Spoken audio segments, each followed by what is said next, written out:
5 NBA championships, 2 Defensive Player of the Year awards, 7 consecutive rebounding titles. A Hall of Fame career so dominant that the NBA's own website calls him arguably the greatest rebounding forward in history. Dennis Rodman was not just a basketball player, he was a force of nature. A man so wildly, spectacularly, unapologetically himself that the entire world could not look away. But behind every tattoo, every dyed hairstyle, every headline he ever generated, there was a man in more pain than almost anyone around him ever understood. And at 64, the full truth of what Dennis Rodman has been carrying his entire life is genuinely heartbreaking. He grew up in the Oak Cliff housing projects in Dallas, Texas, the son of a father who abandoned the family when Dennis was 3 years old and never came back. His mother worked constantly and had little time for the quiet, painfully shy boy who was growing up invisible in a house full of sisters.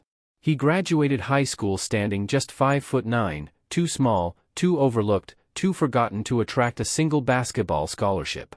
He spent a year working as a janitor at Dallas-Fort Worth Airport.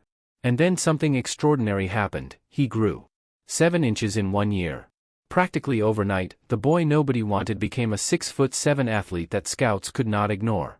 But the emotional damage of growing up abandoned and invisible had already been done. His NBA career was unlike anything the league had ever seen. He played defense like a man possessed. He chased rebounds with a ferocity that made opponents genuinely uncomfortable. He won championships with the Detroit Pistons bad boys and then again, improbably, magnificently, alongside Michael Jordan and Scottie Pippen in Chicago. He was the most disruptive, most colorful, most magnetic personality in the sport.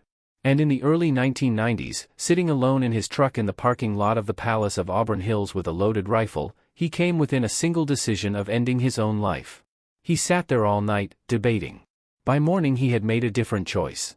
He decided to kill the version of himself that was destroying him and start over. He told the world about it years later with the same bluntness he brought to everything. He said he was not trying to get attention. He needed help. He thought he was abandoned. He did not want to go on. The decades that followed were a relentless cycle of brilliance and self-destruction. Multiple DUI arrests. Hit-and-run incidents. Rehab stints, too many to count.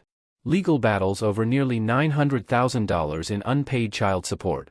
Court documents describing him as broke, extremely sick, barely capable of covering his own living expenses.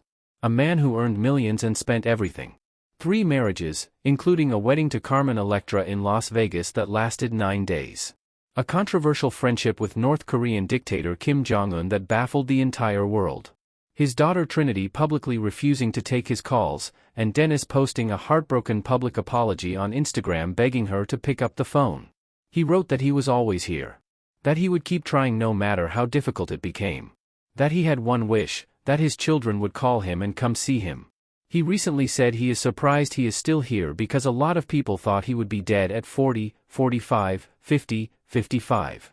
He turned 60 and said simply, "Wow, I am still here." At 64, Dennis Rodman is still standing. Still fighting. Still trying to rebuild the relationships his addiction and his chaos damaged. And still carrying the weight of a little boy from Dallas who grew up feeling abandoned, a feeling that all the championships and all the tattoos and all the headlines in the world never fully took away. If this story moved you, hit that like button, subscribe, and share it with someone today. Because Dennis Rodman deserved better than what life handed him at the beginning. And what he has survived to get here deserves far more respect than the world has ever given him.